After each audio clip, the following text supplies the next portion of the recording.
This to me is like the really fascinating material.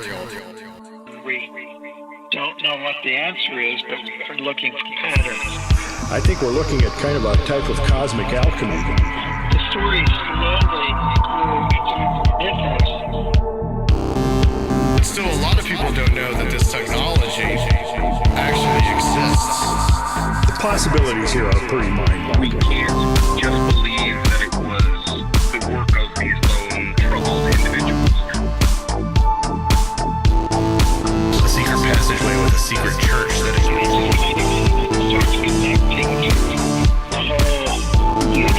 Are these places of power because there is an ancient site there, or were these ancient sites built on places of power?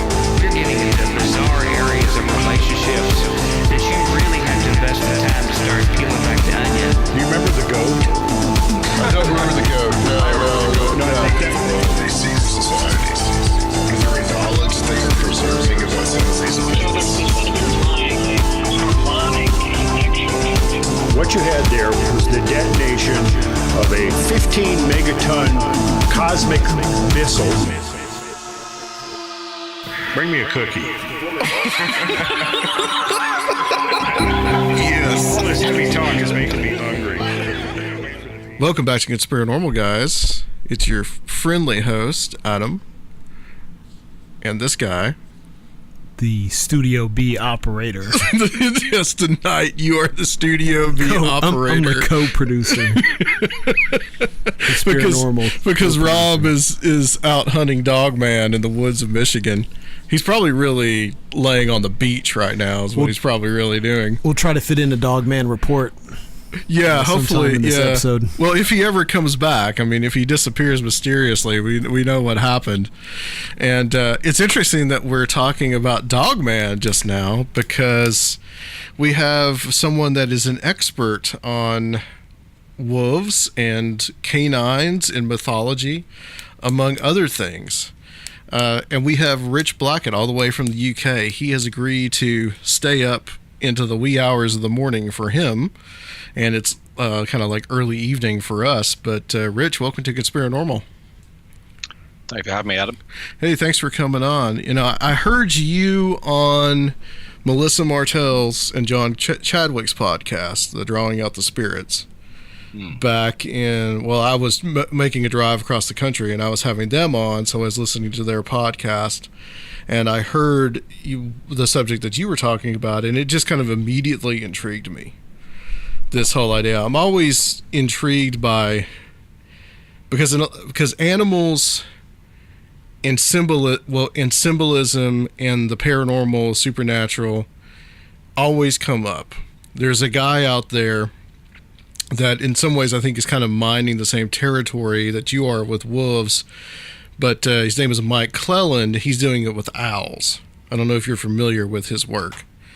But I think the name's familiar, yeah. Yeah, he talks a lot about how owls, there's the idea that they're a screen memory for alien abduction, but he also talks about real owl encounters that the same people that are having those experiences will have with real owls. And he talks a lot about the symbolism involved and the mythology surrounding them. So your work is a little similar to that, but you are talking more about wolves and wolf symbolism in kind of ancient culture and I guess into today as well. So I kind of wanted to get where this all started for you. How did you start looking into all this symbolism and all this thing having to do with wolves? Well, I'm a book hound. I really love to read, collecting books and that sort of thing. And the more you read, the more you read other books, essentially. And was scrolling through the sort of what you might call, the outer reaches of Amazon for more obscure books. And I began to sort of look at bibliographies of other books, and this led me on and on and on. And I'd read this very in-depth and quite expensive book called The One-Eyed God by an author called Chris Kershaw. I don't entirely buy their theory, but it was a really interesting book talking about wolf mythology going right the way back to a very ancient period. I thought, oh, that's very interesting. And at the same time, I was doing, in my day job, I was training to be a trainer, sort of delivering training to colleagues and that sort of thing. And at the end of this course, we were allowed to do a presentation on anything we liked. So on a whim, I decided to do a little 15-minute talk on the origin of werewolf mythology, which blew everybody, sort of away in the room, because everyone else was doing, my dog or my favorite football team or my favorite film. Mm-hmm. And I said, right, I'm going to take you back to 10,000 years of history, and sort of played some spooky music to wide eyes from my colleagues. But it went down quite well. But about a month later, I had an opportunity to give a talk at a festival where somebody else was not able to do their talk, coincidentally on another animal. It was on ravens. Okay. A guy called Pete Jennings, who's written all manner of fascinating books, and he wasn't able to do it. And I said to the organizer, and I said, I can do this talk on werewolves. Obviously she was a little bit suspicious. Well, not suspicious, but are you sure you can fill 30 minutes? I said, I'll probably do something, yeah. And I gave this talk on werewolves, and to quite a good reception. So I began to sort of, this is quite fun. So I bought more books on wolves and werewolves and wolf cults and that sort of thing, thinking there can't be that much to discover, really, because it's a limited field. Everybody's seen the Twilight movies and those sorts of pop culture things. There's not going to be a lot there. Sure. But the more I dug, the more I found, and it kind of became this little thin thread that sort of stretches deeper and deeper into culture the more you look. What was the ancient people's fascination with wolves? Why was there, I guess why there still is really this kind of fascination with these animals? Well, we don't know exactly where this happened, but we know that it did go on. One of the biggest archaeological things that's been found is a place, it's in the Ukraine, called the long name called Krasnosermarsko. And if you've ever seen a blog post or anything referencing the wolf rites of winter or ancient wolf rites, it goes back to this particular study that was done at this site in the Ukraine, where they found this very, very ancient, presumably ritual place with thousands and thousands of dogs and wolves, because they were almost synonymous at that still at that sort of stage. Sure. Sacrificed ritually at a particular place. And it wasn't all done at once. It was done over hundreds and hundreds of years. Now, this is a pre-literate culture, so we don't really, really know. But certainly it was of huge, huge importance to the people there. And certain anthropologists have delved a bit further into the remnants of mythology that are left from that era. And we're talking about 10,000 years ago, so certainly in terms of Europe, pre-literate. And there's an analysis that says that the concept of the wolf was linked to adolescence, so people being hunters and that sort of thing. Mm-hmm. So the theory goes, this is obviously a hypothesis, that instead of an army, you would have sort of adolescent males would live outside the village like wolves, sort of wild, kind of do whatever you like, go and raid other villages, live half naked, be warriors, be crazy. But these would be landless people. They would be unmarried, perhaps without a skill or a trade, outside the village, outside. And the concept of the outsider and this connection with adolescence, although 10,000 years ago, it actually, you see that again and again and again connected to wolves. Now, whether that's just coincidence or whether it's some kind of pattern of culture that's been gradually inherited is, well, I guess you just have to leave that up to speculation. But certainly the idea of them living half naked, sort of outside the village or outside the safe area, you might call it, hunting. And now these people will be classed as somewhat heroic, but the concept of a hero then is very different to what we would think of as now. So heroic means if you go and raid and murder lots of the next tribe, that's heroic. So it's not quite it's not quite what we would. One particular myth that's been traced back by sort of mythology analysis is the concept of the cattle raid. It doesn't sound a big deal, cattle rustling, so what? But actually, in terms of those cultures, cattle raiding wipes them out, in a sense, because you've taken all their food, all their means of growing crops. Essentially, you've taken everything. So it's a big deal in that culture. And this is the culture they're coming from is what's called the Proto-Indo-Europeans or the Indo-Europeans. Right. Okay.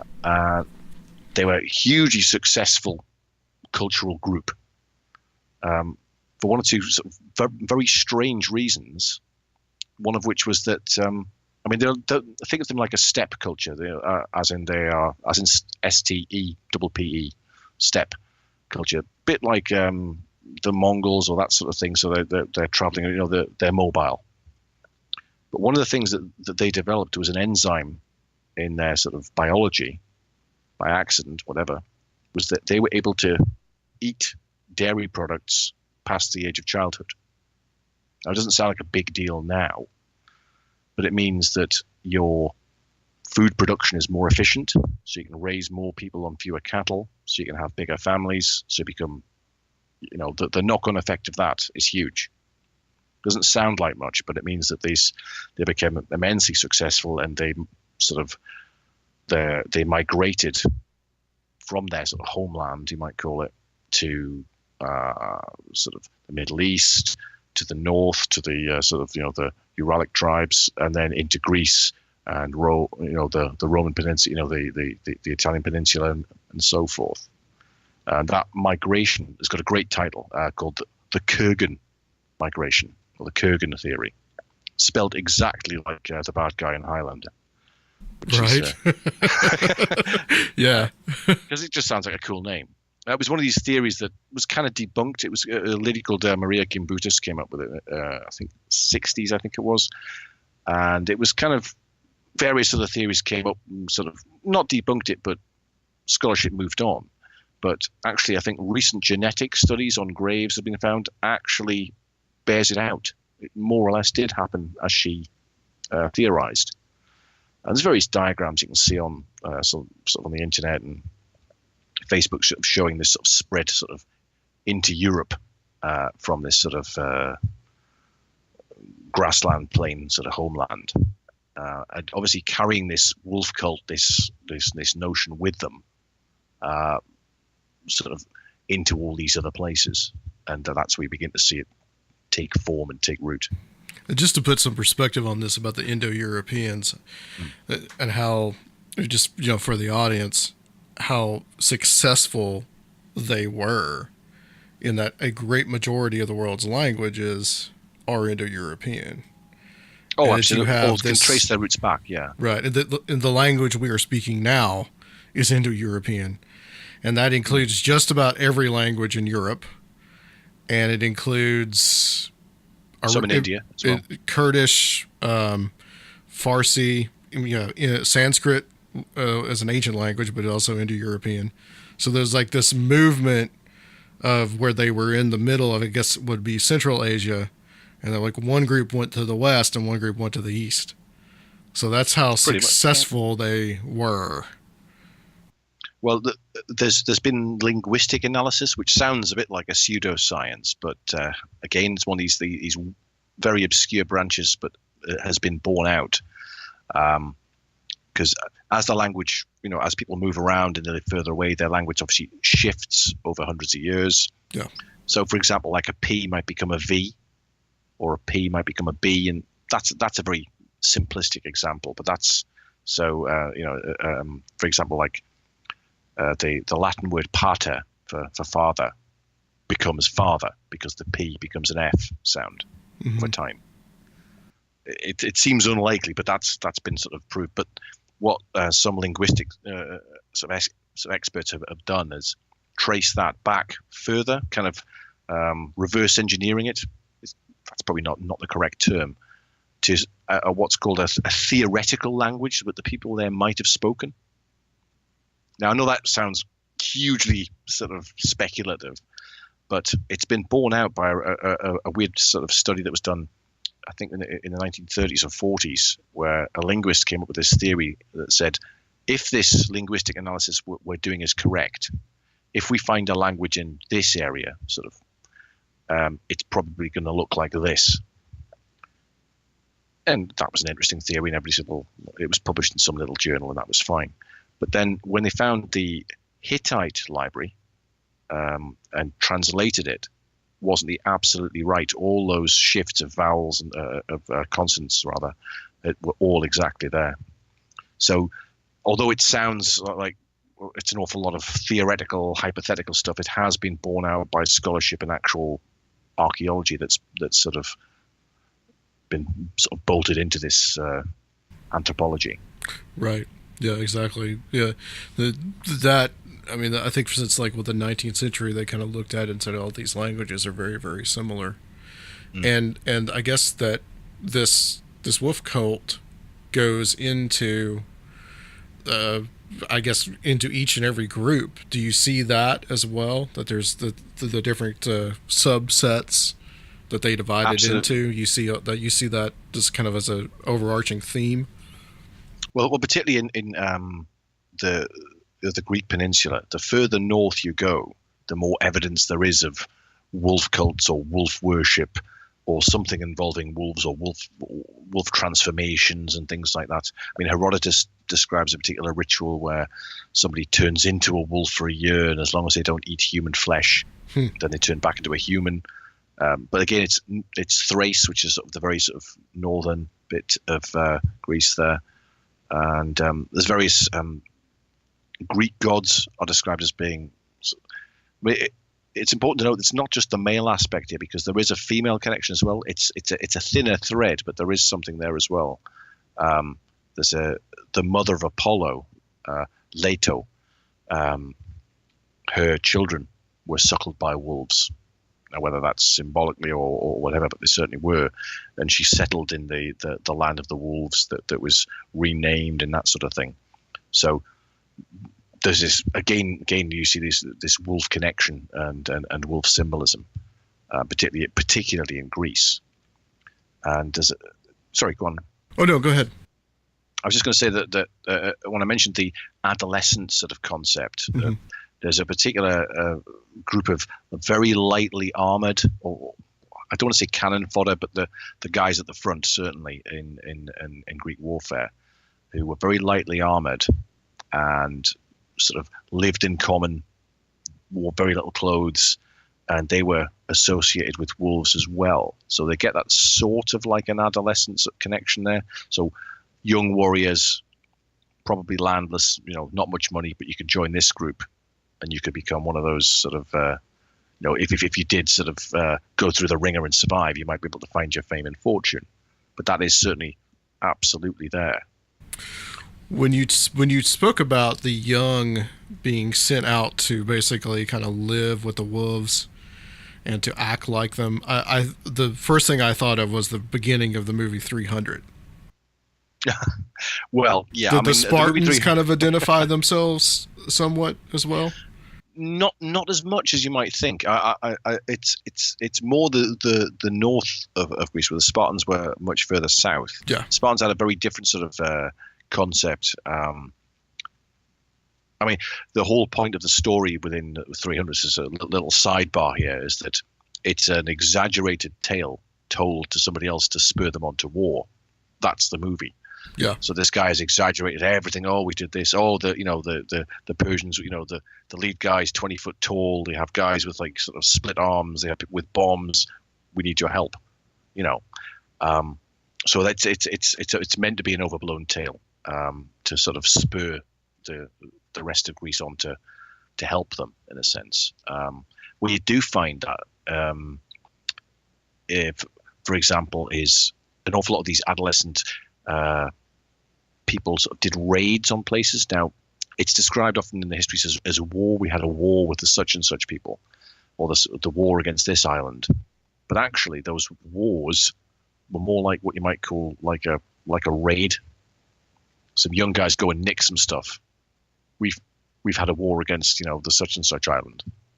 So it's concepts, although they have the same name to them, might not be quite what we think they are.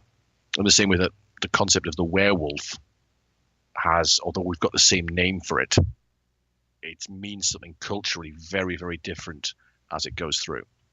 Sure. The god Apollo, for example, is connected intimately with wolves and wolf worship. Every time they found an Apollo, a coin with Apollo on it, on the reverse, is a wolf. Really? And he's one of the children of Leto, the other god, the goddess I mentioned, he was suckled by wolves, and his son Miletos again was suckled by wolves. So there's this thing of gods being nurtured by wolves in some respect. And of course, the famous one with the Romans is Romulus and Remus. Romulus and Remus, yes. You get the famous sort of statue. I think it's called the Capitoline wolf. It's actually not that big, the statue. I always imagined it being this enormous, impressive sort of 20-foot across, massive wolf. It's actually quite small, relatively speaking. Yeah. The interesting thing about it, the wolf was actually carved in about 1100 AD, whereas the twins underneath it were added about 300 years later. Oh, really? So it's not an ancient Roman statue then? Well, it may be that the original statue was damaged. It could be something as simple as that. Okay, we don't know, somebody restored it at a certain point. Yeah. Presumably, it meant something there. But the interesting thing about there's a particular pose of the wolf where it's turning its head to look at the two babes suckling on it, and that exact pose is found in some mosaics, which are sort of 2nd century BC and that sort of era. So it's definitely the same pose. So it was certainly a known thing. The other thing about Romulus and Remus, there's one theory says that they weren't literally suckled by wolves, but they perhaps were cast out of one tribe and went to perhaps a matriarchal wolf cult tribe who takes them in, and they become champions and the kings and what have you. So they quote unquote suckled at the wolf. That's the sort of, you can imagine. So it's like, they've gone over to that side now. It's symbolic. There's no evidence for that. Yeah, exactly. Yeah. But the symbolism and the actual literalism get intermingled, and of course people love a good story. So Well, the Romans, they identified with wolves very explicitly. Like there were several things in their culture. Let's talk a little bit about that. There's the Lupercalia festival, where men wore skins of some sort. Not necessarily wolf skins, but certainly animal skins, and ran through the streets as this sort of wild, sort of crazy abandon thing that might have been a sort of precursor to Valentine's Day. But interesting, there's a sort of a fertility aspect to that. They would strike the hands of women who were infertile with sort of sticks or something. So there's that, again, that feminine aspect to it as well, which is unusual. But there's the concept of the wolves there. Interestingly, there's another Roman connection. There's a column which celebrates Trajan's victory by Trajan, the Emperor Trajan, I should say, and it has all these carvings of various sort of warriors and legionaries and centurions and so forth, as well as various irregulars who've been drafted from all parts of the empire. And as far as I understand it, all the carvings are pretty accurate in terms of the dress of the military and the appearance of them. And in the midst of this is one group of guys who are kind of clearly a particular group of fighters, stripped to the waist, big guys, but with clubs. And there's another group of guys who are quite heavily armored, wearing what looks like wolf pelts on top of their armor. And Michael Speidel has theorized that those are people from the Germanic tribes who've been drafted in as mercenaries or auxiliaries to sort of to fight as an additional unit of people. Now, we don't really know much about what they were doing there, because at this point, I think the Germanic tribes were pretty much pre-literate. They might have had the beginnings of runes or that sort of thing, but certainly they were there. Also, they're described as such. So there is that connection there. And another thing is, this concept of Romulus and Remus was still around by the 8th century. In France, there's this marvelously carved box called the Casket of the Franks, or the Franks Casket, which has a combination of Germanic mythology and sort of Christian mythology and Roman mythology, and there on it is Romulus and Remus suckling at the female wolf. Wow. So that's the thing, you can go and see. It's got various. It's got Jesus and various other things, very intricately carved. It's an exquisite piece of work, so it would have been phenomenally expensive at that time. But you can certainly see that symbolism there. What about in Germanic? Because I think the German aspect or the Germanic aspect of this is the most probably obvious. Well, I just want to mention the first ever werewolf tale is from Roman times. Oh, really? Okay. It's a guy called Petronius, who writes how he goes for a walk with a soldier one night. They go for a walk, and at one point, the soldier takes off all his clothes and runs off into the woods. To which point, what's all that about? And he's a bit scared and goes home, and hears about from farmers and stuff that somebody had savaged their sheep and stuff. There was this huge wolf appeared, and then later on, the soldier reappears with this sort of cut on his arm, and the farmer says, "Oh, I couldn't catch the wolf, but I managed to cut its leg, and it escaped."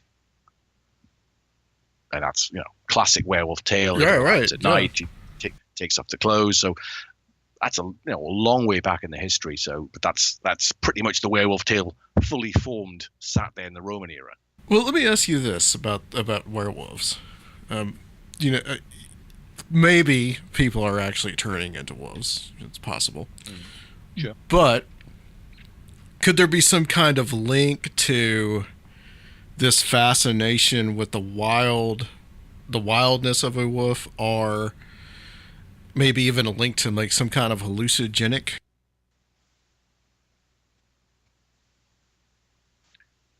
Well, I mean, it's a tempting theory. It's a tempting theory, really. The concept of the wilderness meant different things to different cultures, and being wild and what that actually meant. And for example, the people from the countryside and the wilderness and what have you were regarded as being sort of ignorant. I suppose nothing changes. I mean, people still have poor views of people who are outside of the urban centers now, but that's actually the origin of where the word pagan comes from. The paganists, the people from the country. Oh, right. They do all their stupid rituals. Yeah. Those guys. This is Romans who are sacrificing to gods and what have you. And no, it's those guys are the weirdos. Yeah. But people have always othered other people, and that's how it goes.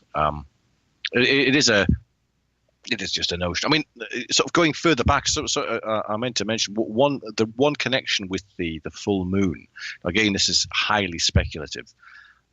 This is by an author called Knight, who speculates that the way that people hunted outside of their villages, they would hunt best by the full moon.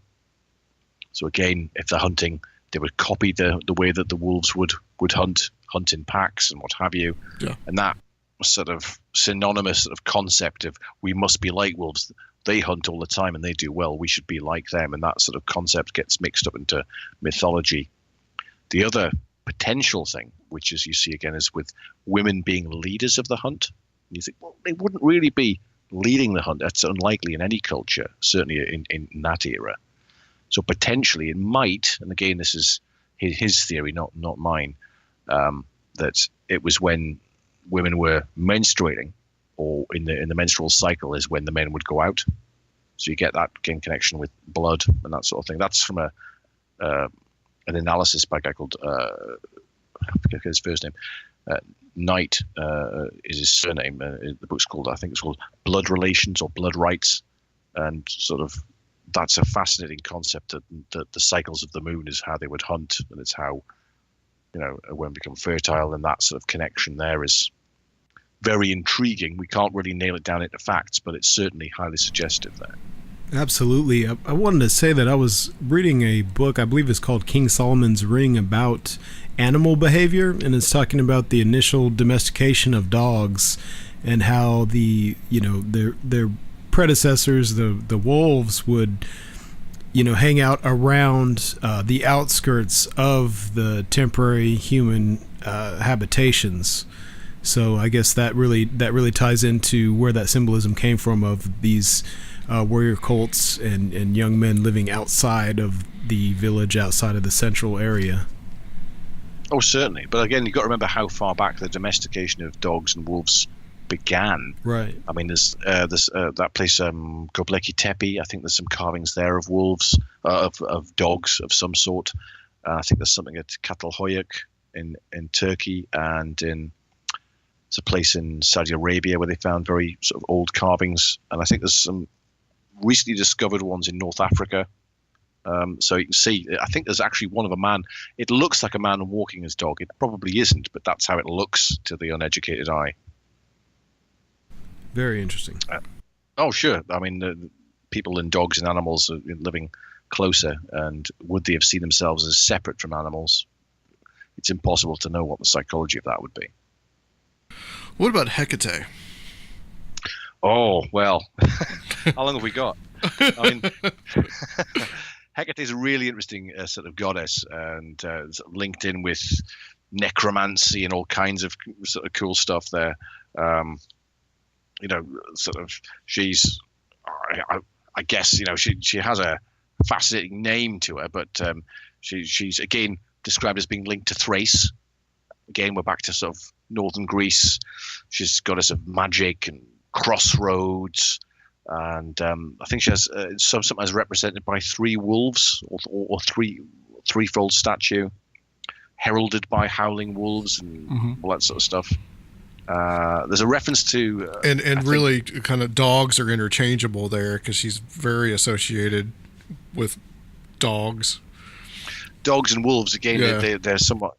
There's a notion of, I think it's described in one book where people sort of looking down on these weirdos up in Thrace, that they ate dogs, but ritually cooked and ate them at a particular feast or particular sort of ritualistic way, which again, very intriguing there. But there is some fascinating stuff there. I mean, I should also mention there's I mentioned Apollo earlier. Apollo's sister, Artemis, or Diana in the other pantheon, goddess of the hunt. In most statues you'll see of her, she's got a dog or a hound or some sort of canid beside her. And there's a really weird and wonderful sort of piece of poetry linked to her, which is I'm just going to see if I can dig that out for you now. And Diana Artemis is sometimes linked up to Hecate as well, I've discovered. Well, that is pretty much what this poem will kind of bear out. It sounds like it's Hecate. It is attributed to Artemis, but it is suggestive of Hecate. So perhaps the goddesses were interchangeable. It's unlikely, but it is possible. I think there's Come, goddess of the road, of the parting of the ways, luminous night wanderer, enemy of the night, delighting in the night and friendly towards it, who rejoices in the barking of dogs and in their gory blood, and walks among the corpses and the barrows of the dead. I mean, there you go. Yeah. Well, it sounds like Hecate, but apparently that's meant to be Artemis. So there you go. So again, I mean, I'm kind of going back on myself a little bit here, but you can see there's so many different strands that fit into this puzzle. Certainly, Greece is a hotbed of, and certainly northern Greece, of wolf cults and wolf worship and dog sacrifice and so forth. I mentioned Hecate, but well, I had it written down here to ask you about. But what jogged my memory too is that this idea of Hecate as a chthonic deity. In other words, she's something older that is worshipped beyond Zeus and the pantheon of gods. And when you mentioned about the site in Ukraine with the dog sacrifice, it made me think of her for some reason. Like this could be that memory of that cult, or these old thousands things that goes back at thousands of years. Sure. Are memorized or memorialized by these beings or these goddesses. Certainly. Certainly Hecate could be. One of the references to Leto, who's the mother of Apollo, she's described as coming from the north or Hyperborea or some ancestral thing. And as soon as she gives birth to Apollo, then she ceases to be in the story, which to my mind suggests that that's an older god that's kind of come down and then the local cults have merged and she's no longer of any relevance and what have you. So it is, in terms of Hecate, there's a lot of modern writing on her, which you'd have to take with a pinch of salt or throw the salt over your shoulder, depending upon your belief.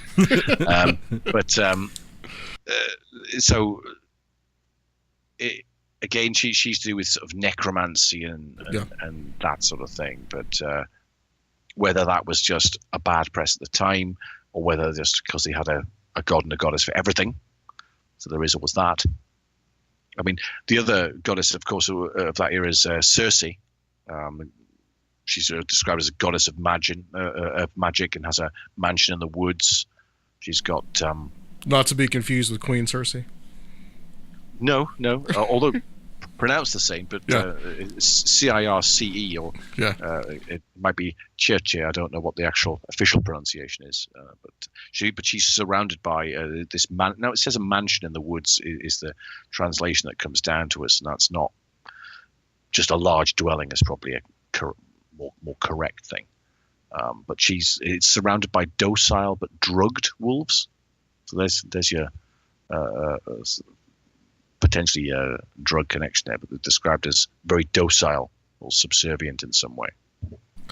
When I had heard you on another show talking about the mansion in the woods, and it just made me think about the two girls that went to here in the United States that tried to kill their friend to go live with Slender Man in a mansion in the woods.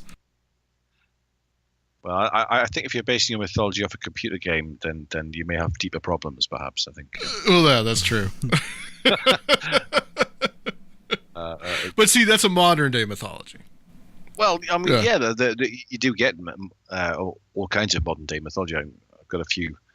If we have time at the end, I'll throw a few for you that are non-wolf related. Sure. But one of the other sort of, before I get to the Germanic thing, which is, there's a lot to talk about there, but there's also reference to wolves and wolf behavior in Ireland. You think that's the furthest reach of this Indo-European spread of culture, but there are distant, but there are linguistic connections there. I think there's a reference to robbing and thieving is described as wolfing in various of Christian sources. And there's one or two heroes of that era who live outside the main sort of places. They live in the wild places. They do what they like, and someone like Finn McCool and people like that. These sort of legendary heroes who they have to be able to jump their own height and lift their own weight and do all these amazing sort of feats of sort of skill. But as that becomes into the recorded era, it's described as actually sort of wolfing behavior. I mean, there's one particular group of people who the sons of Dond Dessa, and one guy was a sort of a stepson or an adopted son, and he became a king. And this is recorded in one particular sort of cycle, and he says that he can no longer go wolfing with his brothers. Oh. He can't go out and raid the countryside and do the wild, crazy things. So there's, again, you see in that sort of living outside. There's a speculation as well about some of the Irish heroes. Again, speculation that everything they do is heroic. They never do anything bad. Never do anything, or certainly that we would think of as bad in a kind of Judeo-Christian sort of Western civilization sort of concept. There's a suggestion that maybe some of those stories were edited, so these sort of raiding another village and killing and putting everyone with the sword isn't there.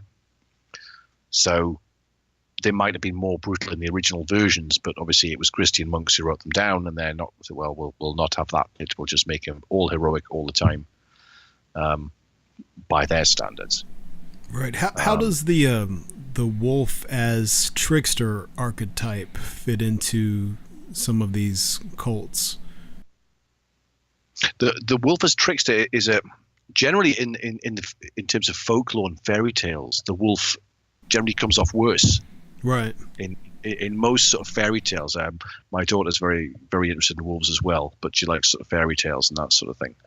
And in most, there's a particular, I don't know whether there is, but all fairy tales have been catalogued into various sort of categories. There's huge long sort of particular numerical values to each fairy tale, so it can be traced throughout history. And most of the stories about the fox and the wolf, there's a series of stories like that. The fox is the clever one and the wolf is the stupid one, being literally outfoxed. Yeah. Tends not to be a trickster. Certainly not in the stories that I've come across. It's more just generally either completely malevolent or stupid. Totally wild, totally primitive. Yeah. Actually, except for one story, there is one story from Russia where the wolf is the helpful. It's actually the story of the Firebird, where this guy has to go and steal a Firebird, and this wolf gives him some advice, and they go somewhere else. He has to complete a series of tasks essentially, and then he meets he gets violently attacked, and this magical wolf, brings him back to life, and the day is saved. But that's one of the very few benign wolf stories. Which is interesting there. As opposed to, I know there's some examples in Native American lore and the coyotes especially, but you find way more just totally dark, malevolent role. Well, not necessarily malevolent, but certainly the stories that come down to us tend not to be, because you got to think of the way the wolves were. They were essentially not necessarily a threat, but certainly a challenge to the people. If you're living somewhere, to keep them out of your sort of homestead or whatever. Right. I remember they could have two litters a year, so they could proliferate. So they were dangerous. Perhaps more of a perceived threat than an actual threat. But certainly, you hear the wolves howling in the night. Better bolt the door, please. That sort of thing. Yeah. So much so that they're virtually non-existent in Europe, right? Oh well, they were hunted to extinction. I think there's records of, the hunters could get so much money per pelt, and that sort of thing. It was a big deal. They were hunted to extinction in Ireland certainly, but there was various other sort of places where they continue to exist. But certainly in Europe and Scotland and Ireland, in England, Scotland, Ireland, they were hunted to extinction. Wow. I mean, they're still here in the U.S., but not in our area. I mean, they're gone in the eastern United States. Although the coyotes are breeding with domesticated dogs, and there's been an explosion of population around our whole country. Yeah, it's really interesting. Yes, I read about that. Yes, yeah. It's created like a new breed, a new sort of creature. And they're very intelligent, and I guess they're just going crazy. So maybe they're, that's kind of maybe they're kind of coming back, getting their revenge. Yeah. We got to talk about the berserkers. Sure.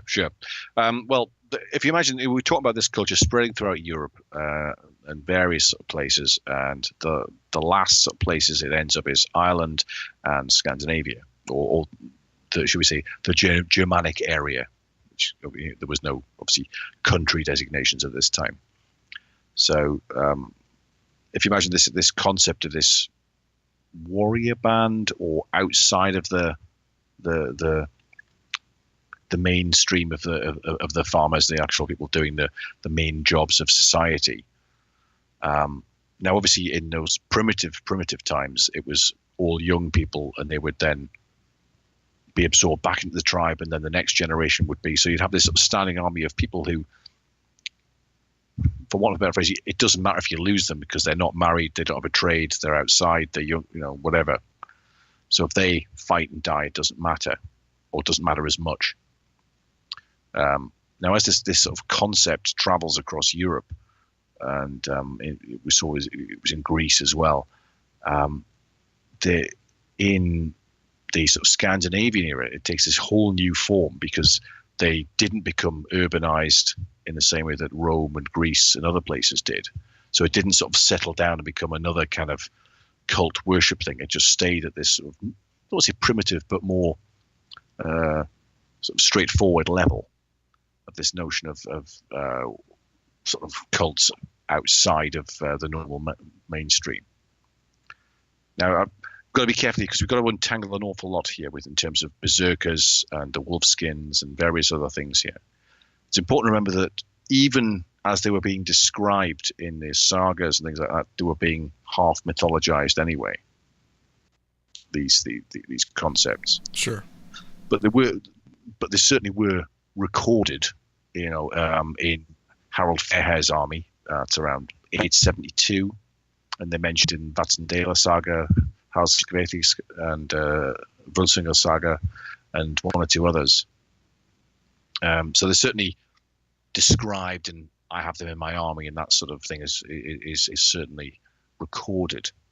What they were and what they did and how they did it is a lot more vague. There's a number of theories out there. Could they have been people who were suffering post-traumatic stress disorder, the berserkers? They're wild, crazy guys. Okay, we'll put those people who are as likely to attack their own forces as anybody else, just put them at the front and let them do what they do, or do it, let them go wild. Was it some cultural way of dealing with that? Because remember, there's warfare all the time, and if you're seeing that, some people aren't going to cope with that, so that's a cultural response to that. We'll call them berserkers, we'll put them at the front. Guys who are, do you want to go into a battle with no armor on and just scare the whatever out of the army? Some of them probably really liked it. They probably really just like killing people. Sure. Yeah. I mean, there's certainly that. I don't think that's new in the human condition. That there are people who like that. Right. For everybody who joins the army for genuine patriotic reasons, unfortunately, there is a sort of 5% or whatever it is they say, or 1% who are literally joining it. Oh, great! I get to go and shoot people and get away with it. Yeah. Which is unfortunate, but there it is. Right.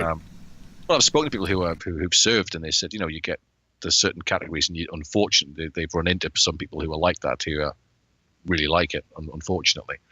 But again, another thing, there's another theory here, because what they could have been is perhaps military specialists, perhaps. Now, prior to this, all the warfare had been quite small, like skirmishes between people. But as the warfare gets bigger and bigger, as the armies and somebody wants to take over bigger and bigger areas, you can have a big enough sort of framework where you can finance people who can train all the time, and not just train a bit at the time, but be farmers and blacksmiths and fishermen or whatever. I'm going to take the best fighters. You guys can train all the time. Be my best fighters, so that when I have a battle, they will be twice as good as other people, because they are literally training all the time, as opposed to just doing it in between plowing fields and that sort of thing. A permanent warrior class. Exactly. which is a new thing, certainly in the culture. And there's a potential that they might have taken some kind of totem, some sort of notion of an animal as to what they're doing. Now we're getting into the realms of speculation here, so this isn't historical fact. This is theoretical. So one theory goes that you have three classes of warrior: the berserkers, who are, imagine, the biggest people. So they don't have any particular specific specialist skills, but they're just going to go in and just bludgeon people with a big stick or with a big axe or whatever. So that just shoot by sheer size, and that'll be their technique. You get the Wolfhetnin, the wolf coat guys, who are more heavily armored, so they're more like a strike force. They'll rush in, but they've still got some armor on them. And there's the third one, which is less well known, the boar group, the boar cult, the Svinfylking. Now you might think, often people think of boars and pigs. People think of like the domestic pig, not very scary, not very particularly, but actual wild boars are enormous animals and quite dangerous. So they would take that as their totem, and so be even more heavily armored. And there's a particular formation called the boar's snout where they would try and break the line of the opposing army. So obviously for that role, you need to be very highly trained and very heavily armored. So imagine these three types of standing sort of warrior class. If that happens for more than 2 or 3 generations, or even 2 generations, you're going to get there's going to be rituals involved. There's going to be, whether they're religious or just this is the way we train. Yeah, it's hard to know, but certainly they would have been a class apart in some way. What about modern military symbolism? Well, I mean, you see that again because that's where you see the Palace Guard in England have that the big sort of bushy hats and things like that. I'm told that on some military insignia and things they have very, very small piece of not fur but something quite fluffy, and that would have been a larger sort of pelt, and over time that's a bit reduced to just a sort of symbolic little sort of tuft on the actual medal or insignia or something like that. It's sort of that. I mean, obviously you get it in, I believe, in some military groups as well in America, where they have an actual patch with an actual animal on. But I think it's quite a more sort of late addition rather than being a direct linear tradition right the way back to sort of Indo-Europeans, much as I would like it to be a connection there. But well, the Third Reich definitely drew upon some of this mythology and some of their groups, especially I think towards the end of the war they had the werewolf groups. I think they were to be some of the last fighters. I think they were the young people mostly too.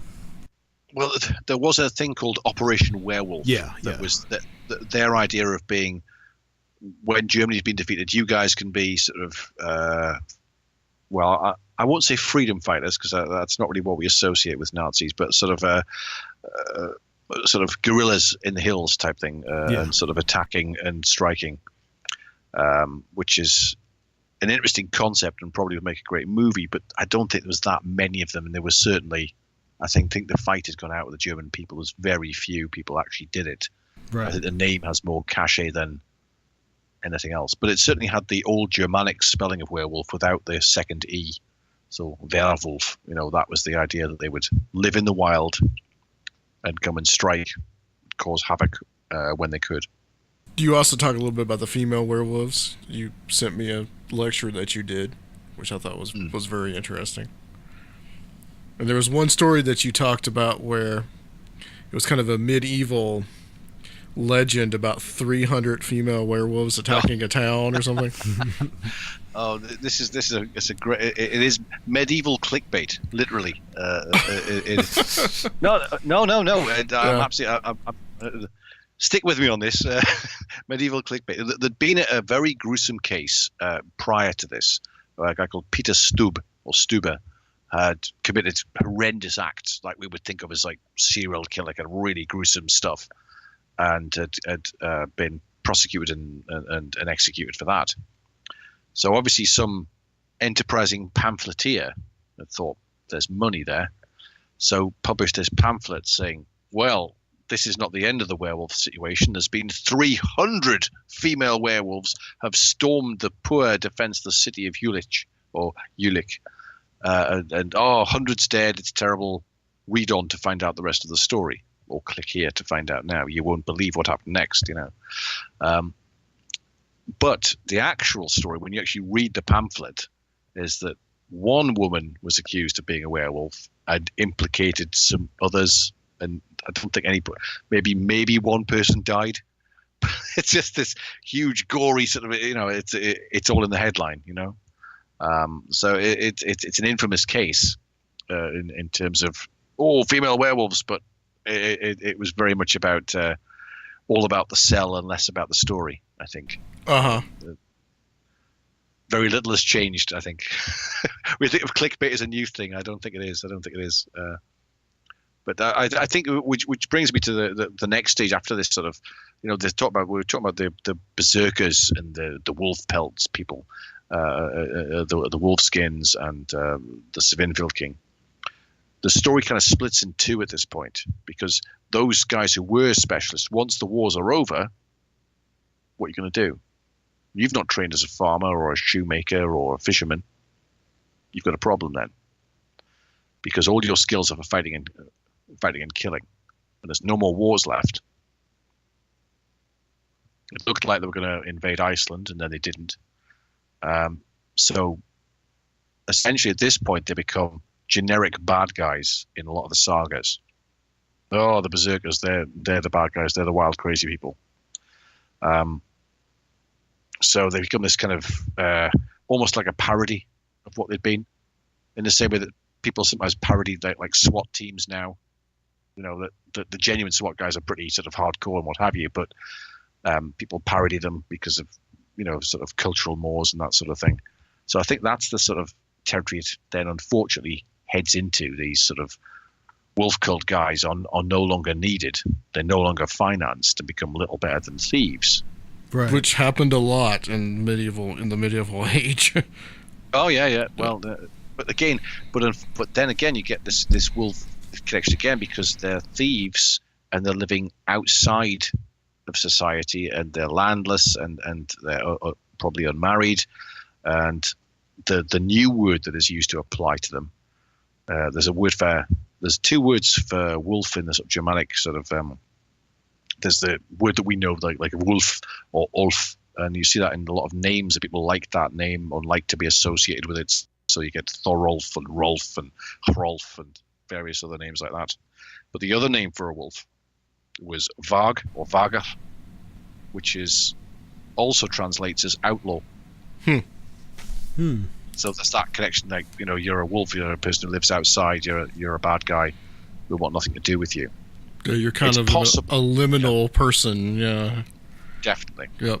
Particularly when you think of places like Iceland, to live outside the cities or villages there was, unless you were thieving, it was a death sentence, because there was no way to get food. It wasn't like you could just pop to the store or anything like that. You would have to take everything by theft. Right.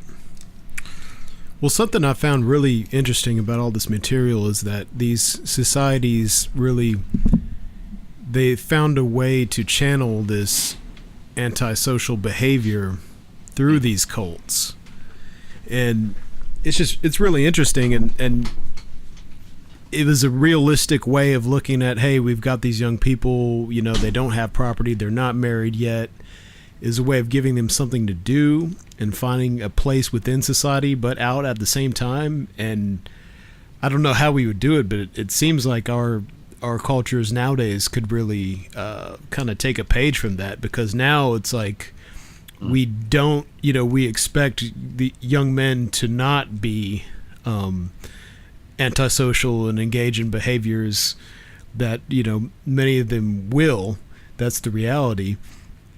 and we kind of use the judicial system to just basically throw them away. They kind of it seems like the best way possible to have dealt with these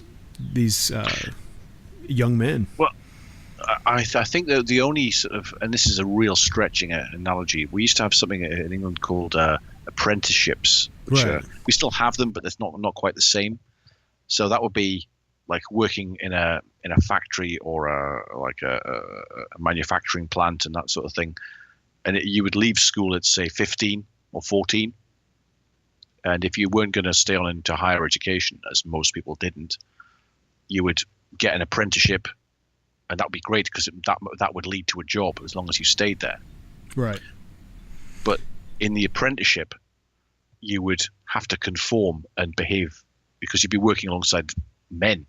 And if you caused a problem, you would literally have to fit in. You would have to conform, or you'd be out. You would have no money, or you wouldn't be able to do anything. So it was a shock to the system, perhaps, but it was a way of suddenly you're working alongside people who are 40 and you're 14. You would have to conform, or they would tell you exactly how you would behave, if you know what I mean. Yeah. Absolutely. But if you imagine you got to work at I don't know what the equivalent would be in America, but say a big sort of back in the day of like a big sort of Detroit sort of motor plant or something like that, you would have to conform and behave. It wasn't a matter of I'll just continue my adolescent behavior. Well, you fit in or you're gone. And then they had ways to, if they survived, I guess, reintegrate them into society, or they could, in some of these cases, before you had more of these permanent warrior classes, they could, after if they've got their glory and they didn't die, they could probably take on something else and get married and get some property, etc. Well, the way that they might have existed longer is in the Byzantine Empire, where you probably heard of the Varangian Guard. Mm-hmm. Right. Where sort of these guys who'd done nothing but fight all their lives in sort of over, by our terms, very small prizes essentially, and were recruited into the sort of army of the Byzantine Empire, and immediately massively outclassed the fighters there, who were just randomly recruited guys who were given a couple of months training and were a little better than guards. So you can imagine somebody who's been holding a sword from as soon as they could hold one. That sort of level of endemic warfare just didn't exist outside of Scandinavia and the Germanic areas, really. So you can imagine that fearsome sort of approach to battle. Just you would take to it like a duck to water, and compared to that, they I think for several hundred years, fighters were still going to the Byzantine Empire. Actually, after they converted to Christianity and everything else, they were still going, because if you wanted to just do nothing but fight and you didn't want to be a fisherman sort of, or take a trade, that was seen as a good career path. Now this is where there's a really interesting thing, that there's a reference in the sagas to metal couldn't touch them, as in they couldn't be struck, or that now some people speculate in a kind of esoteric way that they were magical in some way, that bounced off them, or maybe they took some kind of herb or drug which meant they didn't feel the pain, or perhaps they knew what we would think of as a martial art of some sort. Long lost now. We can't even hope to recreate it. But if they knew some kind of martial art, or what we would call that now, a way of just fighting very, very well, it would just be a natural way of fighting, perhaps. And it would appear magic, yeah. Well, certainly, yeah. Because if you just fight every so often with your brother Sven, and you're fighting against a guy who's just not a bit better than you, but it'd be the equivalent of, if you did a bit of boxing every Saturday versus somebody who trained all week. The difference is going to be huge. And if he trains all year, literally does nothing but, then you're going to be outclassed beyond, no matter how fit and healthy you are, you're going to be outclassed. Yeah, you would be. And if you imagine, take that into the next level of swords and shields and other weapons and axes, and obviously they were physically imposing people anyway, as described by various writers, then that would be just, they would strike fear into you, because obviously if you're some lightly trained sort of guy, perhaps in a largish army, you see a bunch of hairy guys actually running towards you, really into the battle. That's going to put a different spin on things. But also there's a reference where there was a recorded list of all the dances and rites of the Byzantine court, and it's all various sort of, I wouldn't say boring, but very cultural things. This is what we do at this time. This is what we do at that time, and it mentions the Varangian Guard demonstrated their strange dances. And now we don't know what that was. It's just some one line in a text. But my guess is that sounds like a kata or some kind of way of moving a sword or something. Because I don't think the Vikings are particularly known for their dancing. It's not mentioned in many other sources. You usually don't think of the two together. Yeah. You don't. I mean, maybe it was, but if they were asked to demonstrate something for the court, and they're the Varangian Guard and they're warriors, you can imagine somebody demonstrating all the sort of sword strikes that they practice with, or something like that, to somebody who's not a warrior or somebody who's not a swordsman, it's going to look like, whoa, that's a bit peculiar, that's a bit strange. Was it a martial art? I mean, my guess is that it was, but it's impossible to know. So that's the sort of possibly how the people who weren't sort of post-traumatic stress disorder or whatever, who had the ability, went there. So that's one possibility, if you like. Well, Rich, thank you so much. I know it's getting late for you over there, but before we let you go, you did tell us you wanted to tell some of the modern day mythologies. Well, this is just a little throwaway thing. This is nothing to do with wolves at all. But we talk about sort of modern day, when people hear, I heard from a friend of a friend, those sorts of stories. Urban legend kind of stuff. Well, there's some of them I've actually tried to track down. And there was one I read it in a magazine in the 90s, like a precursor to Wired, called Mondo 2000. There's a suggestion that listening to digitized music made you more violent. And I've got the magazine, and it's just a throwaway comment. Oh, there was a German scientist suggested that listening to music digitized made you more violent, in this long thing about CDs that were kind of still vaguely new. They were talking about the beginnings of DVDs. And I thought, that's interesting. And I have scoured the net, and there's nothing. I don't know where this is, a complete falsehood. But it's one of these things that's been passed around, that digitized music, because it's not pure sound, it's not analog, makes you more aggressive. We're surrounded by probably about 1,500 records right now. So yeah, Surfield doesn't have that problem. Yeah, but all those MP3s, it's iTunes is the problem. Clearly, that's it. You see, it's not Grand Theft Auto, it's iTunes. Clearly, that's it. Wasn't there another one about freezing CDs? Oh, this is the one. I'm not sure whether this was a DJ sort of making fun of people. That supposedly, whether if you put a CD in the freezer, you could hear slightly better quality. Again, people did it. I know. I remember listening to a late night talk show, and this guy said, "Well, I've been talking about it for a while," and somebody phoned in and said, "Oh, I've put the Dark Side of the Moon in, and you can hear a bit more at the end. It's really good." More. I kind of want it to be true, but it really isn't. It really isn't. And there's various other things where people have confessed that they started rumors, which have been passed around for years. Like, there's this minor celebrity in this country who very, very minor sort of guy. He hosted a game show, and one DJ on his late night show sort of said, "Oh, have you ever heard the rumor about this? I started it back in the late 70s. He mentioned on his show that this particular sort of quiz show host had played the saxophone on Baker Street by Jerry Rafferty. Uh-huh. And he thought, someone's going to phone in and say, that's complete rubbish. It's not true. No one phoned in. So he mentioned it a couple of times every year, and still no one phoned in. And he was thrilled to bits when he saw it in various sort of little known facts things that were published in newspapers and on the internet.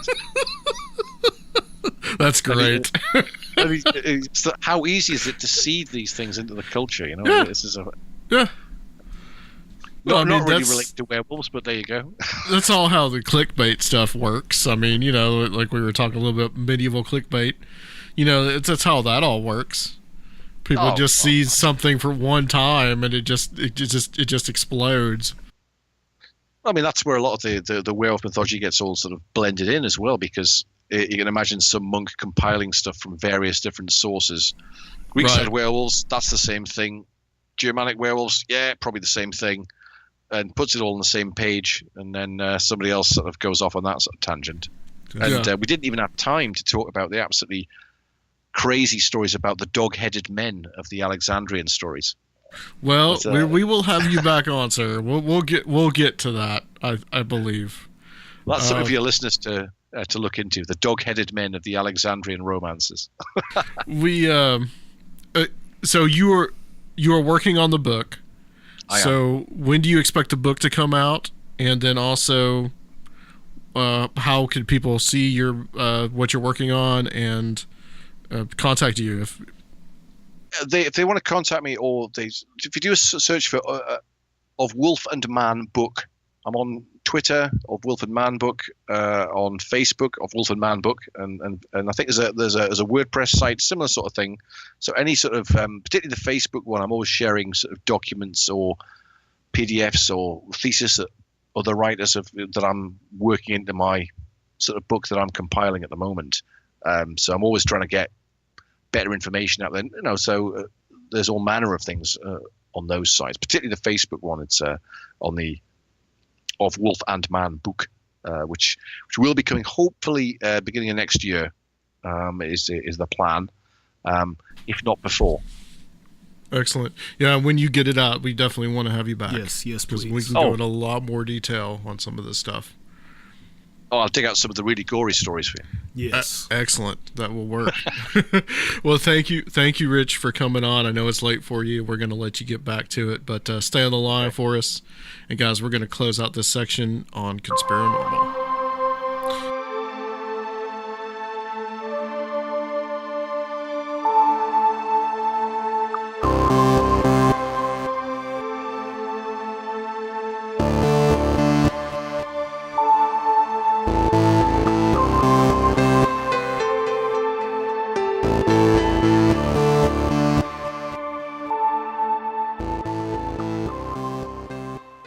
And we're back on Conspirinormal. That was a very interesting interview with Rich Blackett about wolves and berserkers and all kinds of stuff. But before we give our talk about it, which we will talk about it, Sergio, we have a listener on the line Yes. that contacted us through the Facebook page and is a fan of the show, and had some very interesting information having to do with a topic that we kind of tangentially covered back when we had Jim Smith and William Ramsey on about the smiley face killers. And that was the Atlanta child murders.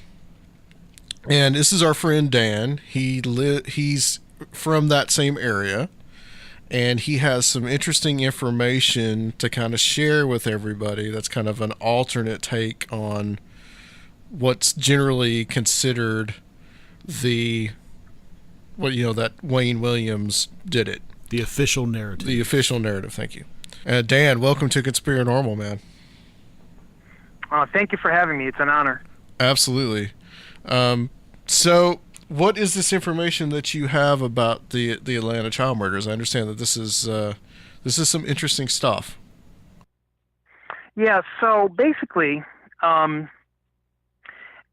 of some years later, it's still in the 80s. is what I'm referring to. After Wayne Williams had been arrested, after the killings had ceased, some years later after that, a mother of one of the victims had contacted a journalist from Rolling Stone magazine to come down here to Atlanta and investigate these murders, because she, like most of us, do not believe that Wayne Williams was responsible for every single one of those. And to kind of fast forward a little bit, so these two individuals from Rolling Stone come down to Atlanta, and this is where my information is just slightly foggy, but they come across information that was given to them by a retired GBI agent, an agent for the GBI, Georgia Bureau of Investigation. And basically when they met this individual, he had already retired from the GBI. And he had with him some information that was completely different from what was being portrayed in the public. The information that he had gathered while investigating the Atlanta child murders basically comes from not one, but this guy was the head of an operation in the GBI who had planted not one, but two undercover agents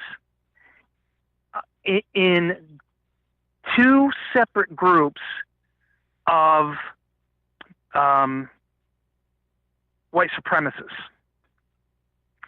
And each of these undercover agents in these two groups had on that when they were bugged, when they were participating in these groups, and they had turned over to this GBI agent tapes.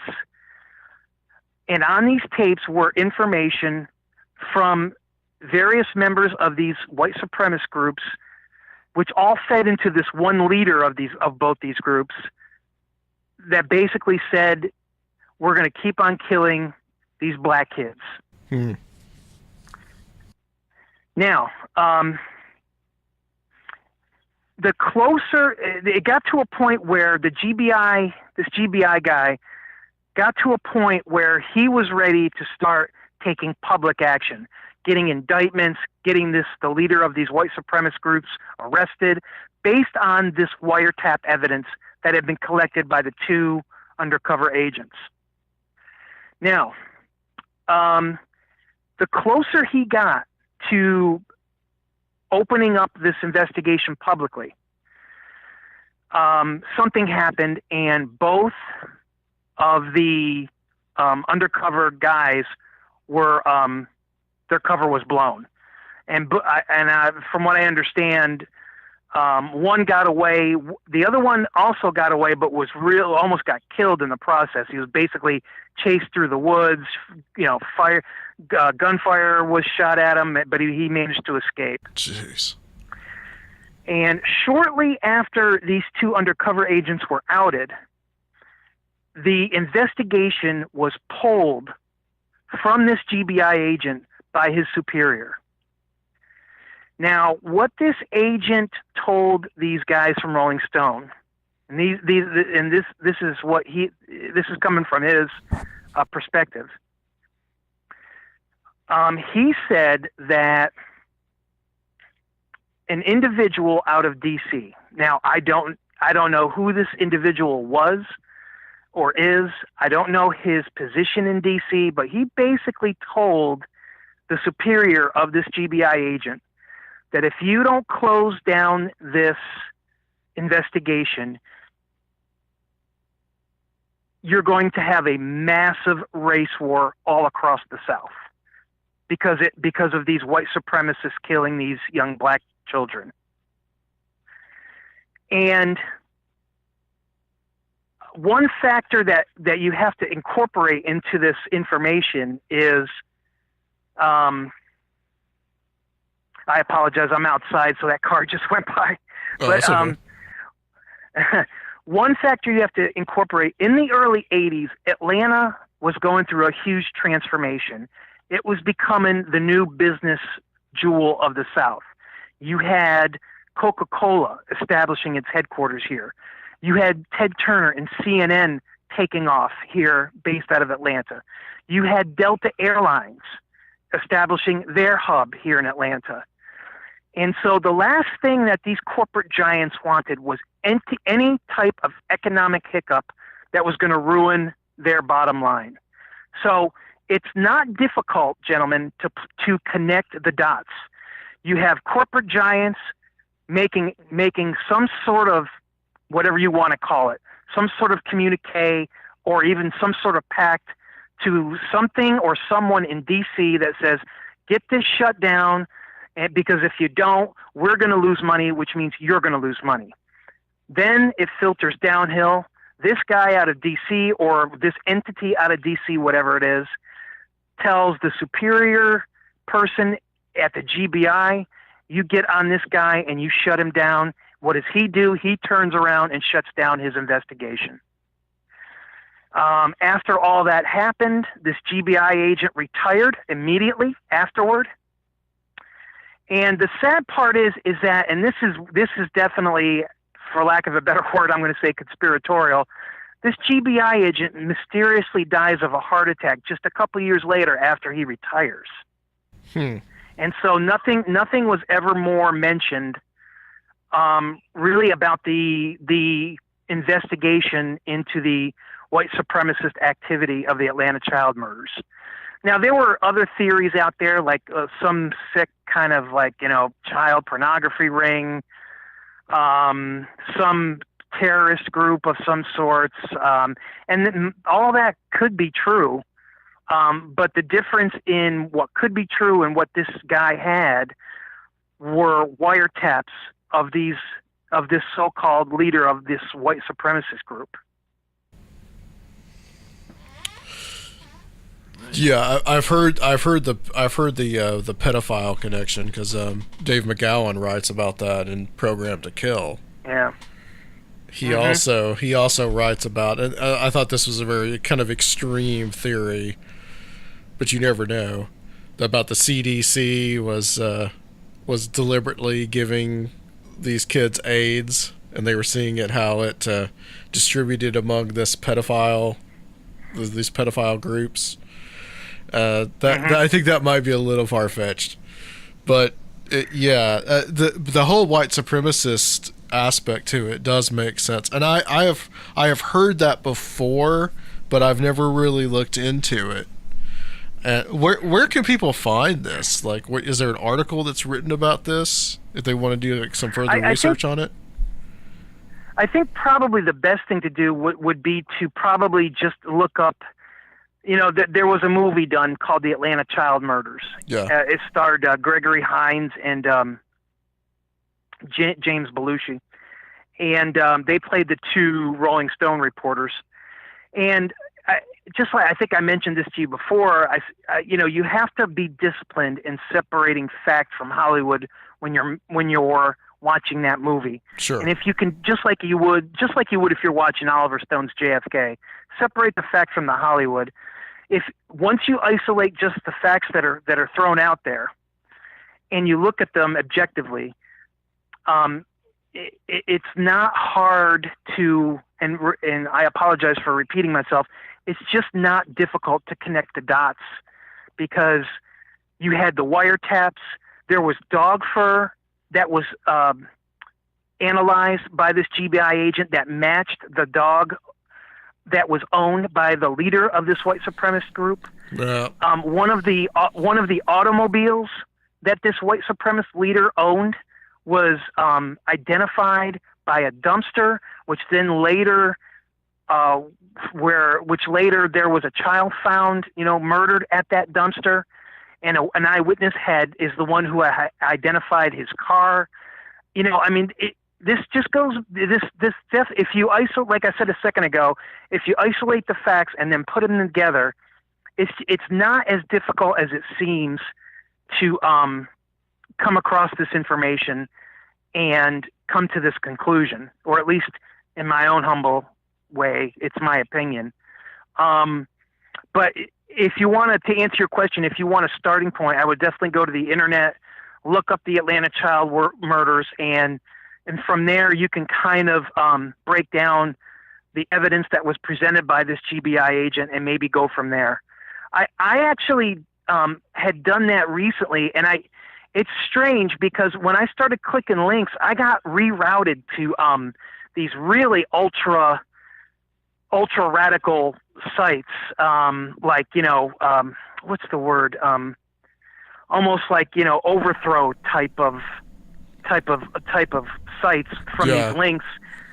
And so I wasn't really able to take a second look or re-verify some of the information that's presented in that movie. But also you could probably, go online and look at some of the archives for Rolling Stone and look at the article that these two individuals wrote as well. Yeah, I think I think that really is a plausible theory, because there's just no way in my mind that Wayne Williams did all of those. We know that he might have done some of them. What's the total? All. What's the total amount of children? It's 20, I think 28 or something. Yeah, so it's 29, wasn't it? Okay. Yeah, there's actually if you go on Wikipedia, there's a list of in 2 years. Yeah, from 79 to 81. Like, there's known child victims, and there's also some of the adult victims. And I think possibly that more of the adults were actually, because we know that Wayne Williams threw one of them in the Chattahoochee, so we know he did at least one murder. But it is a rather large amount of children that were killed. Yeah, it's 28 children. Even that timeline is a little suspect. They call it officially 79 to 81, but there was a guy who was a retired investigator, and he said, listen, he says, even before 1979, there were a string of very strange, hard to find answer type of child murders in Atlanta before 1979 that really go back to 76. Mm-hmm. And then after 81, there were still more murders. They weren't thrown out there to the public as much as they were when the spotlight was on Wayne Williams. But these, nonetheless, you still had children going missing and being murdered after 1981. Yeah, it wasn't publicized. Exactly. At all. Yeah. Yeah. Well, that's very interesting. Very interesting stuff. Dan, we understand too that you are kind of like a Bigfoot aficionado. Yes, sir. Yes, sir. For a lighter note. I don't like to call myself an investigator. I don't like to call myself a researcher, because there's a whole lot of other guys out there that deserve those kind of titles. I'm just a guy, I'm 50 years old, so that means I was a child of the 70s, which means I, like many, many others near my age, came across a movie called The Legend of Boggy Creek that scared the ever-living daylights out of me. And, of course, Leonard Nimoy's In Search Of, with the Bigfoot episode. Those two items, plus for some odd reason, I went to elementary school in upstate New York. And for some odd reason, there was a bookshelf in the library that was dedicated to nothing but Bigfoot, Loch Ness Monster, UFOs, and ghosts. And cool. You must have had a cool librarian. Yeah, and I have to admit that I was a kid who hated to read, but I read every single one of those Ghost, Bigfoot, and Loch Ness Monster books probably 10 times. And so, of course, it was the Bigfoot books that captivated me the most. I've over the last, 40 years, I've seen every documentary. I've read dozens of books. I live in a place and coupled with the fact that I have internet tools available to me, that it's not that difficult to pinpoint an area of activity. And thankfully, I live only a couple hours away from a very publicly known area of a lot of activity. I haven't seen anything. I haven't seen a creature right in front of me or anything like that, but I've definitely had not one but two occurrences within the last 12 months. And let me also say that the area that I investigated on my own, it's important to understand that the area that I go to has a long, long history of activity, eyewitness accounts, sounds, howls. As a matter of fact, that show, the Finding Bigfoot show, they've been there. The first episode of the very first season, they were there in the same area that I'm about to describe, and they've been there. They've been back there 2 more times since. So it is an area of or I should say, you just call it a hotbed of activity. Wow, can you give details on one of your experiences? Sure. I'll give you both, and I'll give you the short version so I don't take too much time. The first one happened in August of 2017, so almost a year ago. Okay. I was in that area that's known for a lot of activity, and I was at a camp. I wasn't backpacking. I was just doing regular camping at a campground. And the campground, it has a main road running through it or next to it, but there's still some pretty heavy woods surrounding it. I was awakened at about 2 a.m. by a group of howling coyotes, which up in North Georgia, that's nothing surprising.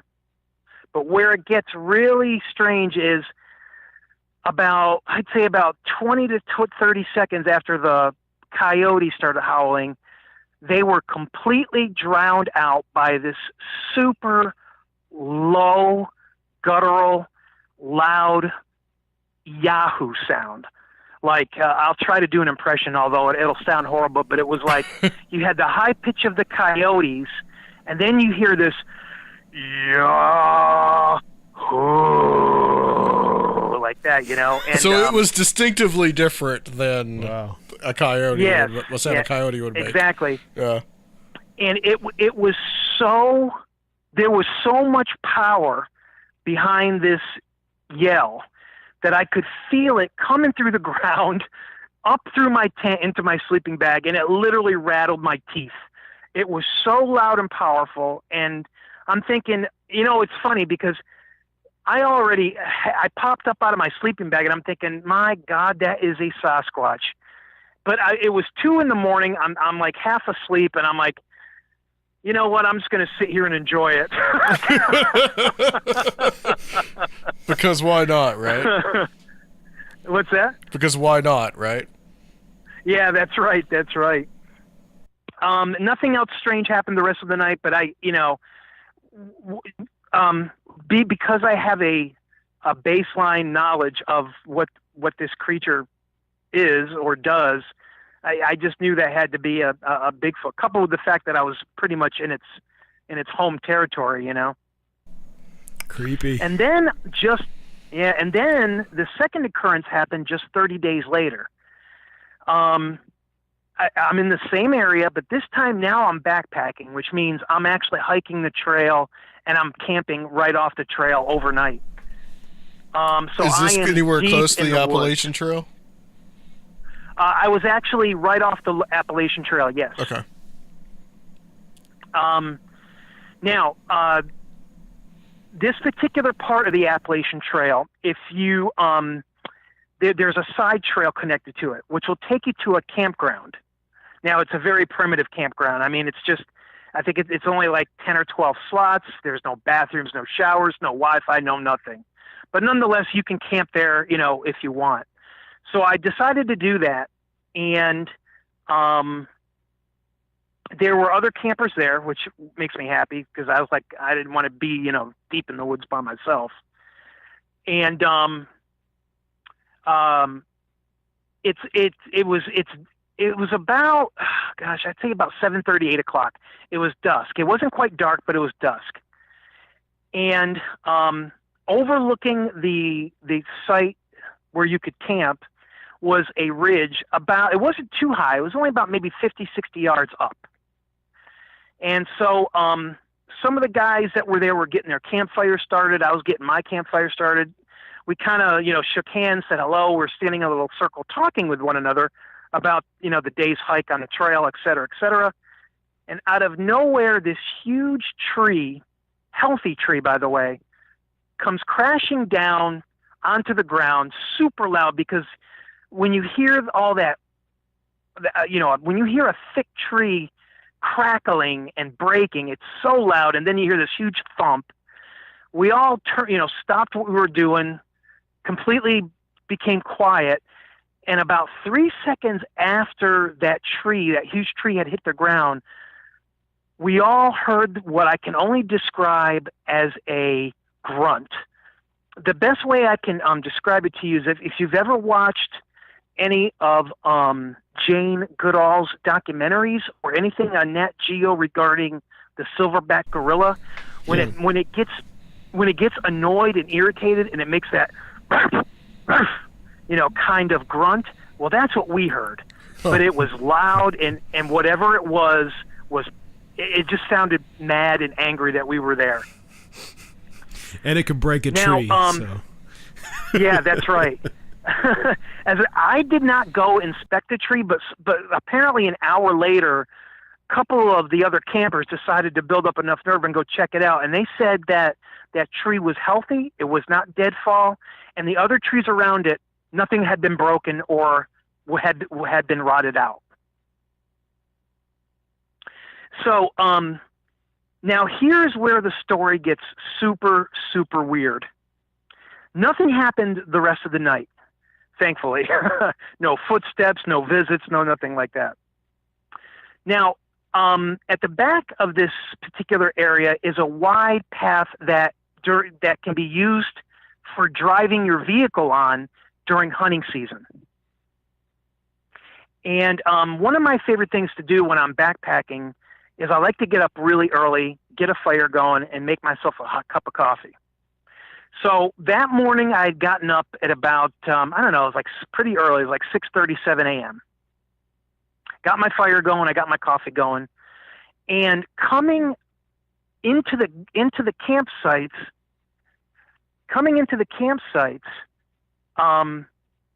from that road was this SUV, a white, completely blacked out SUV. Okay. And I was thinking, I was like, well, that's a little odd at this hour of the morning, but I really didn't think much of it.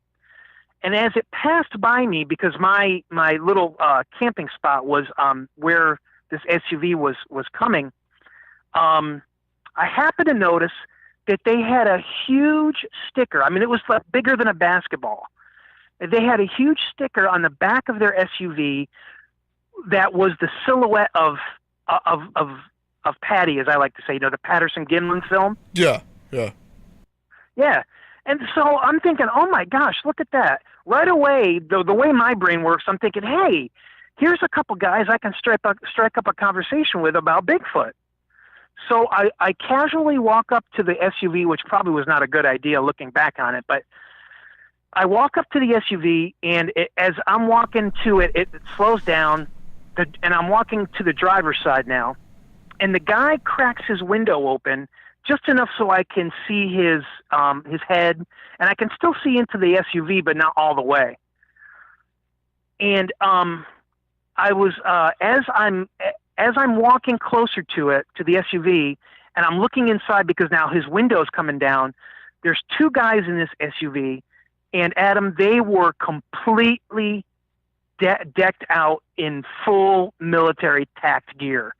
I'm talking, they had two ARs hanging on a rack in the back of the SUV. These guys had the vests on, they had the military boots, knives. I mean, these guys look like special forces. Sounds like they're going out there to really kill Bigfoot. That's what they want to do. Bag and tag. So, so I'm thinking, what? I'm looking at these guys, and I got a little bit nervous, and I blurted something out of my mouth just to kind of make myself feel a little bit better. I said, "Hey guys," I said, "I saw your sticker."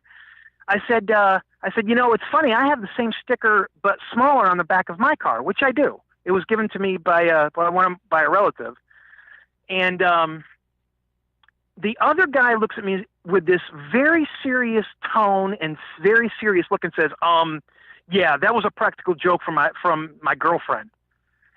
Then the other guy, the driver, hits the gas and speeds the hell out of there.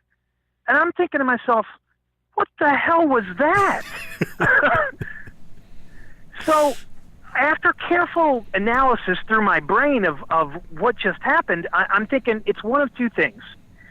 Either I stumbled across a pair of guys looking to bag and tag like you just said a second ago, or this is where my mind gets a little conspiratorial. I find it too much of a coincidence that just 12 hours earlier in that same spot, we had a creature break a tree, grunt at us, and then just 10 hours later, these two guys show up. I just find that incredibly strange and too much of a coincidence. I know there's a lot of space in between those two opinions. Yeah. You know, two jokers who are just some rogue element on their own. But also, I can't help but think that how is it these two guys show up in a spot where there was an occurrence just 10 hours ago with such precision and timely location? Well, I mean, I guess it is possible that somebody knows that maybe something is out there. I mean, those guys seemed pretty decked out. But they could have been. I mean, it's possible that they were just some really serious Bigfoot hunters and But I mean, were you with anyone else that, like, at the time that you had that encounter? Did you? I mean, could have anyone have told them about it possibly, or? That's a possibility. Maybe one of those other hikers. Maybe he made a phone call. I don't know. Yeah. I personally, I don't get a cell signal out there when I'm on the 8. I've section hiked the AT here in Georgia for 3 years solid now, and yeah. I don't get a cell signal.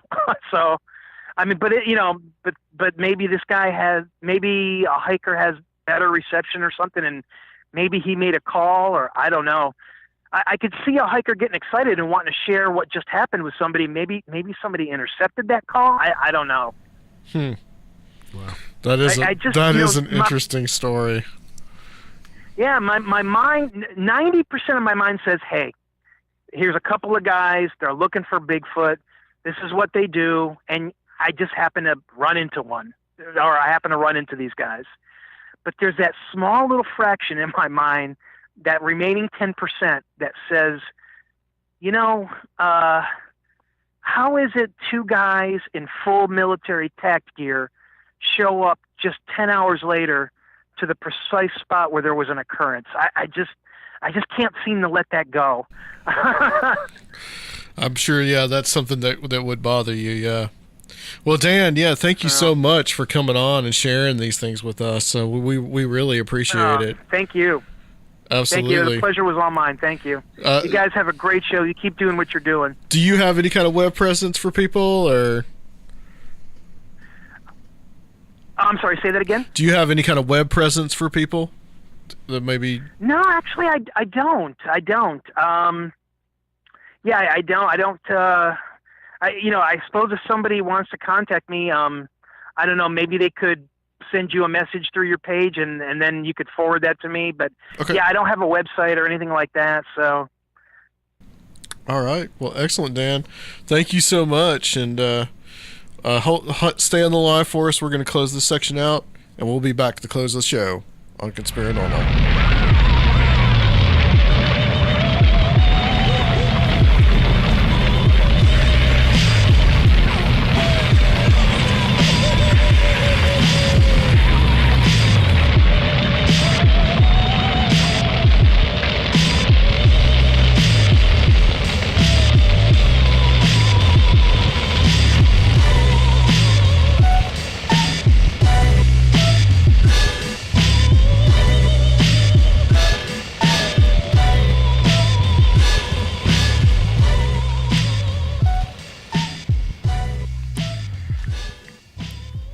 All right, people, we are back.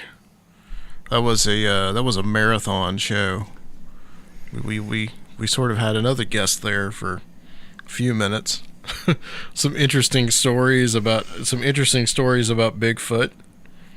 Yeah, among other things. Yeah, I'm sure I'll have somebody say, like, how can you listen to this guy talk about the Atlanta child murders and then talk about Bigfoot? Yeah, that's the world of paranormal, supernatural, and true crime. Conspirinormal podcast, people. That's kind of how it goes. Yeah. A lot of people out there have their bread in more than one basket. So, and it was good to lighten it up a little bit because all the implications of that were pretty heavy. Yeah, that's pretty serious. When he told me that about Atlanta kind of becoming the hub at that point, and that would be that could have been the reason why they covered a lot of it up. That's like what's going on now here in Nashville. Nashville's big. I mean, Nashville's always been on the map because of country music and all that. But so if something similar, we've happened, grown a lot. Yeah. And if something similar happened, I'm sure business interests would be like, sweep it under the rug. I think the business interests probably had a whole lot to do with it, but also just, paranoia of law and order and stuff. I mean, because the potential for that, could have been enormous. Who knows, Yeah, especially at that time. Yeah. And, I mean, I don't know if it really would have been all across the South. It could have been, but definitely in Atlanta in and of itself. If you had any kind of racial strife, and that was very sensitive then, because remember, I mean, you're only 10 years away from stuff like the riots that happened after Martin Luther King, and was assassinated in the Detroit riots, and Watts and all that. That was still on that was still very much on people's minds. That was not a remote aspect at that time. From what I understand, though, the black community in Atlanta always had a lot of suspicion about the official narrative. Yeah, they have. And, it'd be hard. I mean, anyone, even if you didn't know any of the details of the alleged killer, which I'm not very educated on this case, but even if you didn't have any of the details, it just seems far-fetched that one man would be able to kill 28 children like that in that amount of time, and several adults too. Yeah. I mean, which he could have been responsible for most of the adults. That's very possible. But when I lived down there, I heard people talk about it, and there actually was a sheriff. I think he might have been Fulton County, or it could have been DeKalb, but he was trying to get Wayne Williams exonerated for most of those murders.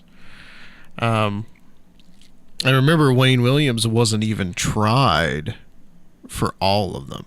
He was only sent to jail for killing one of the adults. That's kind of like when we read the Dave McGowan book, and a lot of these serial killer cases were just things were just piled on them afterwards and not even tried. It's like, oh yeah, this is probably him too, and this, and everyone just kind of sweeping under the rug.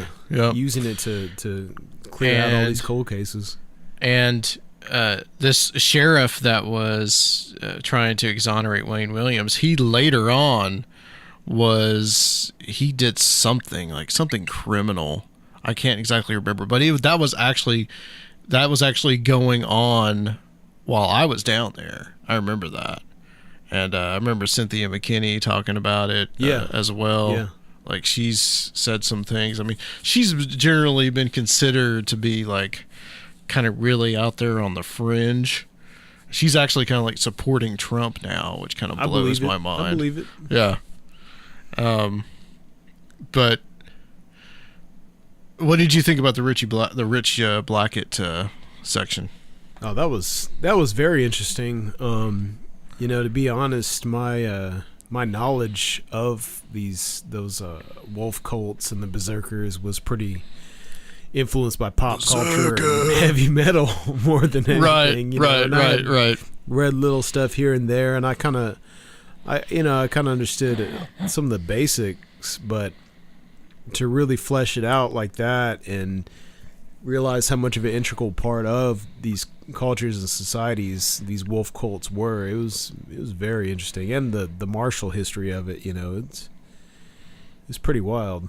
Yeah, and that's still. It's still a lot of that's still used in like popular culture today. Yeah, as well. absolutely. It's ingrained. And we didn't even get into stuff like the hellhounds and the black dogs, and all the other things having to do with canines. Which, the hellhounds are associated with the whole crossroad mythos, which you can take that back to Hecate and all that. The blues like Robert Johnson stuff. But I did find something interesting in my own family history that I thought was a little cool. My father's mother, her maiden name was Love. And I always thought that just meant love, Right. That's where that came from. No, it doesn't. This is from somebody that did genealogy back, the people that I'm related to. He said, the name Love originated from the word for wolf, which was lupus in Latin, lus in French, and became luf or louve in Old Scottish dialects. In the Middle Ages, the wolf was held in mystical awe, and the name lupus was a name occasionally given to a warrior to honor his brave deeds. It appears occasionally throughout early history. It was used as a surname in Normandy in the 11th century, and several of that name accompanied William the Conqueror when he invaded England from Normandy in 1066, including a nephew of William's who was rewarded with an English earldom. After that, the name appeared occasionally throughout England and then Scotland. There's a common thread that seems to tie all together. The coat of arms, most of those bearing the name lupus, loaf, love, or some similar variation, have had a coat of arms bearing 3 wolves' heads, which lead one to suspect a common origin for all. Hey. Yeah. And they were Scotch-Irish. Yeah. So I thought that was very interesting. Is how do you get love from wolf? I don't even know. But we definitely will have Rich back on when he finishes his book and he gets it out. I can't wait for the book, and the blog is really cool too. Yeah. To check out basically where he's compiling all this different information and that is called, I believe it's called Of Wolf and Man. Yes. So really have to be careful how I pronounce that word because my good friend Heather, she likes to laugh when I say woof. So I'm sure she will be listening in about probably 2 months because she's still really behind. Get caught up, Heather. So that is basically it, guys. Next week, we've got Brian Godawa coming back to talk about his new book, the last part of the series that he has done about the preterist view of the book of Revelation, which is we've talked about that with him before. And I've got a special guest coming on in the first part, someone that inspired me to do a podcast a long time ago. So I'm really excited about that. Cool. So you said you want me to tell everybody about Patreon and all that? It's on you now. Okay, it's on me, man. All right. Well, it's our pledge-a-thon. Usually we have Rob to do this, but I will say, guys, if you want to send us some money, support the show, go to www.patreon.com/Conspirinormal, and you can become a supporter of the show there. Of course, that re-ups every month. That is kind of like your pledge. If you don't want to have that reoccurring, then go to our website and leave us a one-time donation at www.conspirinormal.com, and there is a link there for donations. I want to try to keep donations at Patreon, try to keep that rolling, because if we don't, we're going to have to start advertising mattresses and razors and sex toys. So who knows? Hey. That might be a little exciting. If you have some paranormal sex toys, toys. Something with like JFK's face on it, like the Lee Harvey Oswald being shot by Jack Ruby. Oh wait, what about the magic bullet? The magic. Oh, nice. Nice. I think on that note, I think the show's done. So, Sir Phil, thank you for being here and helping me out. Like getting down to Studio B. Studio B. I think we should be back in Studio A next week. Rob, hopefully will be back. Hopefully he's not been eaten by dogmen. So we'll have Rob's Dogman report. Yeah, we need to have one. So join. Well, even if he has to just make it up, we'll get a Dogman report out of him. All right. So join us next time, guys, on Conspirinormal. Woof.